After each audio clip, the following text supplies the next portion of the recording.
good. All right. Welcome to the latest episode of The Deep End. It's a special episode featuring Ramadan, and I'm here with... My name is Yasiraya. I'm the president of MSA.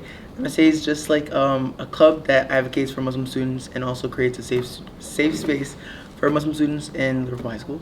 I'm Fiza Motar and I'm the vice president of MSA. I'm Adela Tirik and I'm the secretary. And I'm Sabr Hassan, I'm the treasurer of the MSA.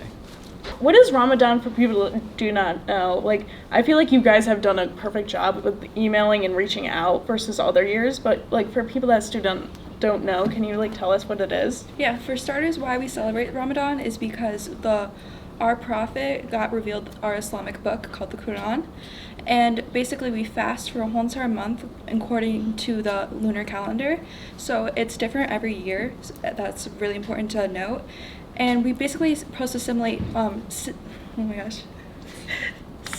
starvation for those who are less fortunate, and we try to also do donations and help around the community, and overall just kind of spread kindness and give a deeper understanding of like the less fortunate around us.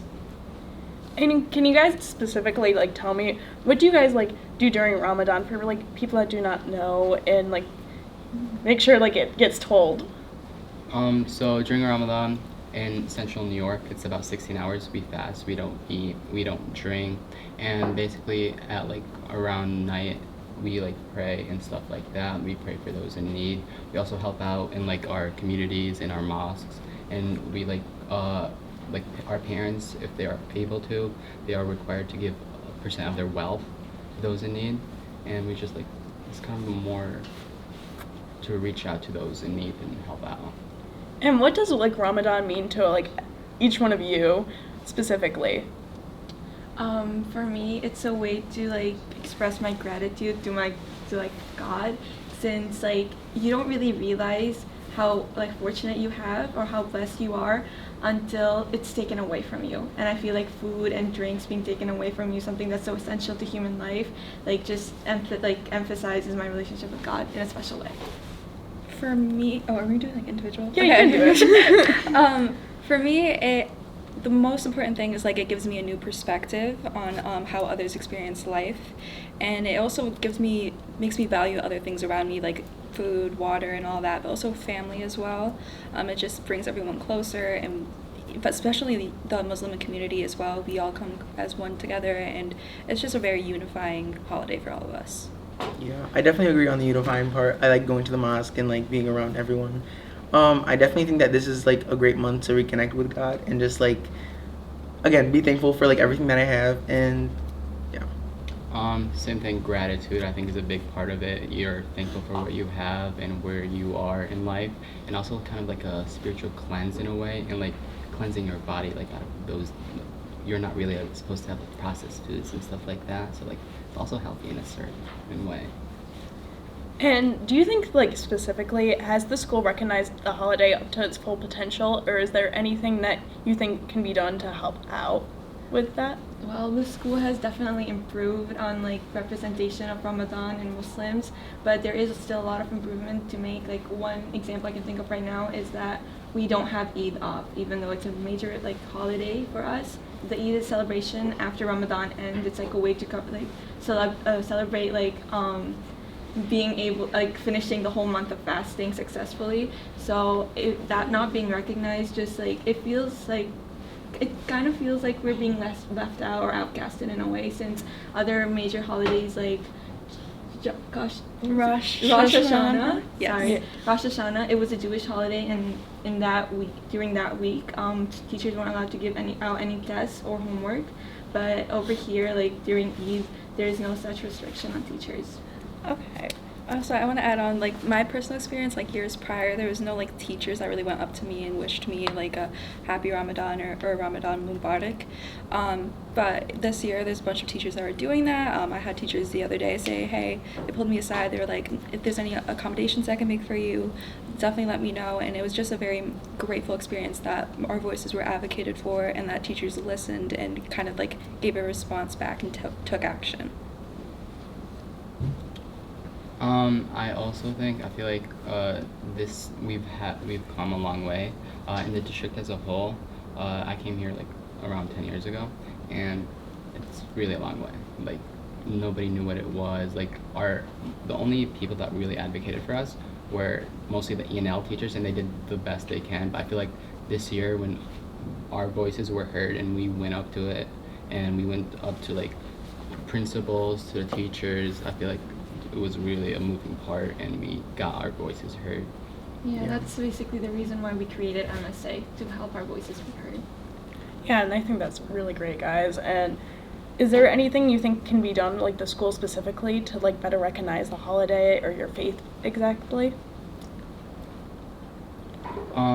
So during Ramadan, a lot of students are exhausted. They're like tired. They really try the best they can, but like it's really hard. Especially like most of us here and all of us here are like taking like really rigorous courses and stuff like that.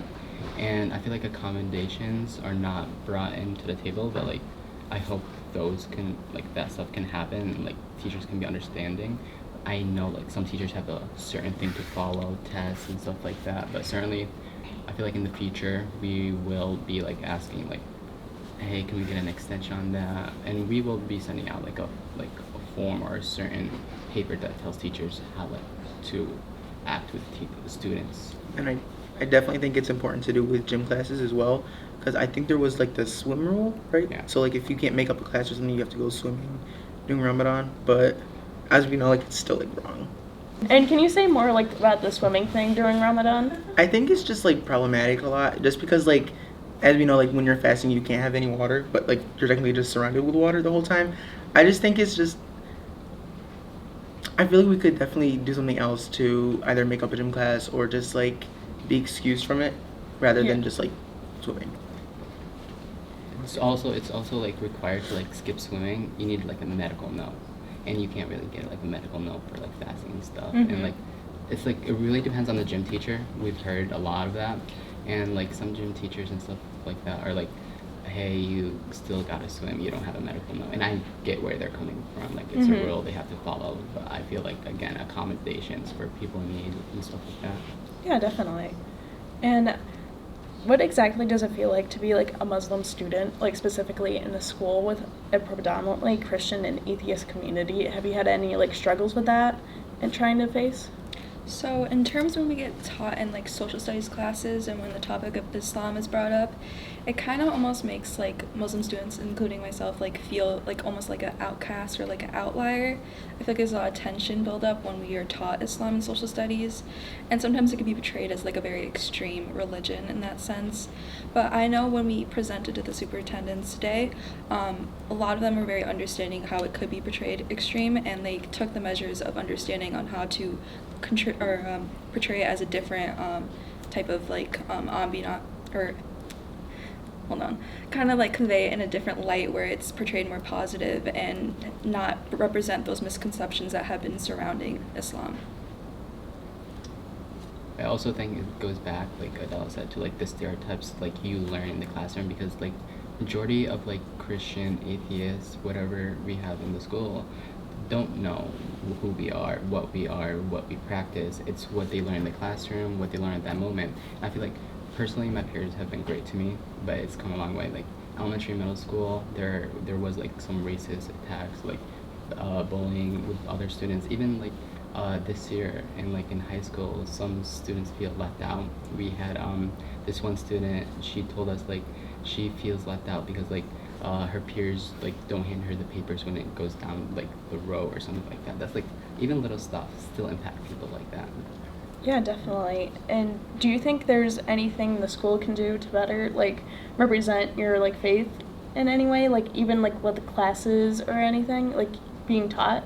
I think to definitely just like tell the teachers like to get like maybe like a better background on Islam and stuff like that. I mean, kudos to the teachers that do know, because like I remember history last year, they made sure to like my teacher made sure to clarify like everything and like make sure that everyone knows that just because there have been like certain like things that go on in the past in like history does not mean that all Muslims are like that. So kudos to teachers like that. But I definitely think if teachers have a better understanding about everything and they educate themselves too, I think it would definitely take a big step. Yeah, it's like more like differentiating between culture and religion. Also, like back to what Adela said, like I feel like if when teachers are talking about Islam and they have a guest speaker come who knows all about Islam and like is qualified in that area, talk about what the religion specifically is, that could also shed a new light on how it's perceived by Muslims. Another thing I would like to add is that MSA is working on a list of resources that will be forwarded to all staff members in the Liverpool district. And I think it's very important to look at that list, and if you want to learn more about it, I think it's very appropriate to do so because there is a population of Muslim students and we need to acknowledge that and also make them feel comfortable in our environment. And going on with that, have you ever felt like discriminated against as a Muslim student within this high school, or it could be any school that you've been to or anything? Have you any problems with that? If you want to name them. There personally in high school, like there were just like those like jokes that really like irritate you, even though like I wouldn't say anything because like it's funny at the moment, but like those like irritate some people, but personally they don't irritate me. But like in middle school and elementary school, I feel like those were the biggest moments that a lot of people faced, like racial attacks, or like they felt like an outlier majorly. I mean, it also depends where you're from because most of the population over here are ENL students. They're first generation immigrants, and that really impacts because like if you come here, you don't know English and you have an accent and then you're also Muslim, that just brings up so many factors of ridicule, and that like just negatively impacts everyone, like the Muslims.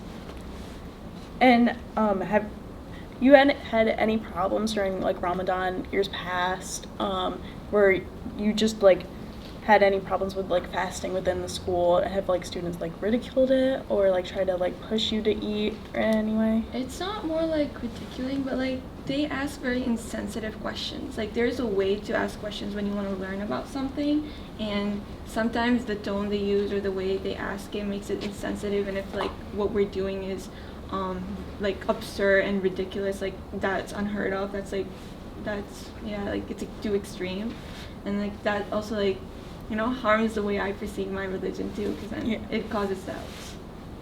I also think again like those jokes too with like food and stuff also like hurt people, and like a lot of like students and our peers don't understand the concept of Islamophobia, which is in other words basically like hatred towards like Muslim or Islam in general, and they like accidentally say or stuff like that, and that's also part of like our club is to reach out and be like, hey, that's not right and stuff like that. And yeah. And to go back to like Ramadan, can you describe like how long it lasts for? Because I know it just started on Wednesday this week, right? If I'm correct. And how long does it like last till? So as I mentioned, it's based off of the lunar calendar. So when it starts, it's on a new moon, and then it ends on a full moon. So in addition, so it usually lasts about a month long. This year it's 29 days. And the whole entire fasting period is that it's sundown all the way to, sunrise all the way to sundown, and it's actually in different regions of the world it lasts different hours. I know the shortest amount is like about 12 hours, and like the fullest amount could be up to like 20 hours of fasting. So it's very important to like realize that like there's different regions of the world that are fasting, and that there's different kind of things that go into fasting in different regions of the world as well. And can you describe the different like regions, maybe specifically about like what like different fastings that they do? Not necessarily different fastings. I just meant like different like times. Yeah. Based on location. No, you're fine. Sorry. Can you like? Some people don't know what like really fasting is. Like they just know it from like media, but can you like drink water during your fasting period? And like who has an exemption or exemptions from like if there are any? Okay, so we don't fast the whole month, first of all. Yeah. That's a misconception a lot of people have. And during fasting, you can't drink, you can't eat anything, you can't chew gum, you can't do anything like that. It's like from sunrise to sunset, you can't eat, drink anything. People who are exempt from it include, I believe, pregnant women, young children who haven't reached the age of puberty, and anyone with a medical condition that can't be really helped, or old people who don't have the energy. Like that kind of covers the main categories, I believe. and it's definitely also like I know a lot of people are like, oh, but like if you like are like dying of thirst and you're like literally on the ground, God didn't want you to like torture yourself into like fasting. If you ever like run through a problem where like you just can't take it anymore, it's just like it's too much, then you are allowed to eat and like drink. But there are specific conditions for that, yeah. so they have to follow. I also think so if you accidentally eat something, or like people forget and like they just like it's like a routine, you know, you go home, get a snack, eat it, or take a drink when you get home, and like oh it's not like, and people like joke about it, but oh you broke your fast. It's not really. If you do it accidentally, unaware the intention, then you're perfectly fine. You're still on your day of fasting. And what are some ways like people in the school can be respectful to Muslim students and like friends during like Ramadan? Like, is there any advice that you guys can give? Going back, I feel like talking like if they want to ask questions, they should ask it in a nice, respectful way that doesn't like demoralize my religion in a way. You know what I mean? And another thing is, I know a lot of people this year, like, even if you're not Muslim yourself, they've been fasting, like, even for just a day, just to experience the experience of what it's like for us. And I think that's very, like, caring and very nice and considerate to do overall. I also think people, like, need to be culturally aware. If they have a question, like, ask it. And, like, everyone, like, has their own touch to it. Like, traditions are different from we all have different traditions here in our family traditions, our culture traditions, and, like, just don't like generalize the whole thing in a way. Yeah.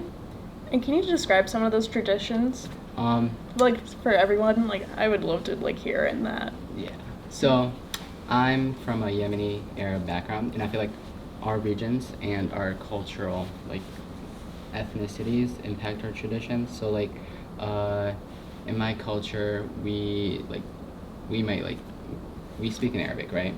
And we like talk in Arabic, so it's really easy to like do everything in Ramadan in Arabic and everything like that. But like other people, like in European Muslims or like Eastern Asian Muslims, they have a harder time, or like they can't like force themselves to speak Arabic, and they speak in their like own language, or like the types of food we eat, like we all have like some culture diffusion stuff, like samosas or like a big part. It's like candy canes during Christmas. What else? Also, we as Arabs, we break our fast with dates. It's like a tradition for everyone too. Coffee is a big part because it's like everything, olive oil, hummus. That's like, yeah. And for Bosnians, it's very different. We speak a different language. We don't speak Arabic. So, like, for instance, Ramadan Mubarak is like the Arabic way, but for Bosnians, what we say is Ramadan Sharif Mubarak Olsun. So that's something that we do differently as well. So there's different, like the linguistic part of it. So if you hear, like, something different, don't be afraid to ask about it. Like, it's not always generalized, and, like, that Sabr added that touch. In my culture, like instead of coffee being a big thing, tea is a huge part of our culture, so that's what we usually drink while fast, like when we break our fast. Dates are also a huge part, samosas, like egg rolls, we eat all that, and then some traditional foods like biryani, korma. I definitely agree on the tea part and coffee part. As a Moroccan, we do like a lot of tea.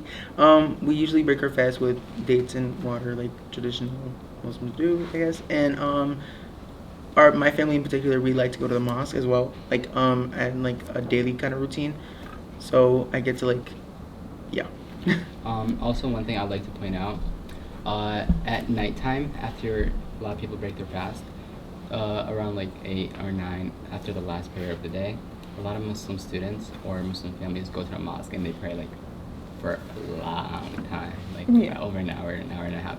And I feel like that also impacts their academic ability too, like with homework and stuff like that. So like that's also something we need to mention, I feel like. Yeah, they're called Tarawi, and it's like they're like referred to as special prayers that you do during Ramadan. They last from like for an hour, like that's for an hour. Yeah, and like you give out food during that time, you pray, you just like have a good sense of community, and like a lot of kids like come back like 11 or 12 at night, and like, and then they wake up at 4 to like eat again, and then they try to sleep for like 30 minutes. It's like a lot on them. I Oh feel yeah, like. definitely. And then extracurriculars after school too. So I feel like we all need to have that understanding that there's a lot of effort that goes into it, and we need to have like those accommodations as well. And I know teachers like don't really like they are very organized, or like they can't go around the corner and stuff like that, but if you want your student to succeed, I feel like you need to understand each student's needs one by one. It's a lot to ask, but give us a shot, you know? Yeah, I totally get that. And is there anything you guys would like to add on that wasn't mentioned?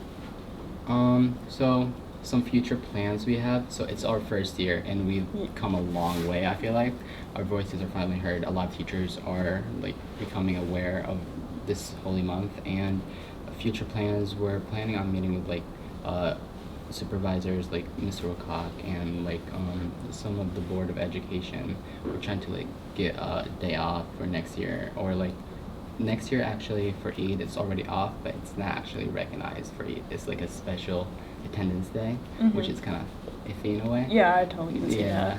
But I feel like we should like mention it because we're all juniors and we're gonna leave. What's gonna happen the year after and stuff like that, and we need to Leave a understand. legacy, yeah.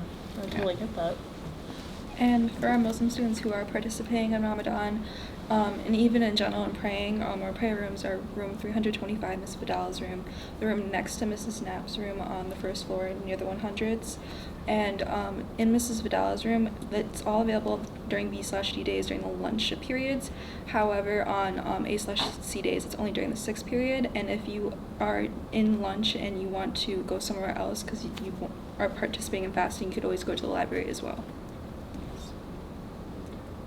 And I think that's it. We want to thank you so much for having us. Yeah, and, like, no making our problem. voice- Making our voice really be heard. It's Yeah, like a really great input. Yeah, I wanted to make sure that it got heard. Everybody knows what it is, because I feel like, personally, I never grew up hearing about different cultures. I only heard about, like, stuff through, like, social studies, and it just, it's just a different way of looking at it, if that makes sense. From my perspective. Of course, everybody's perspective is different, and I just want to make sure your voices are heard. Thank you. Yeah, no Yeah, problem. thank you. And that's the latest episode of The Deep End.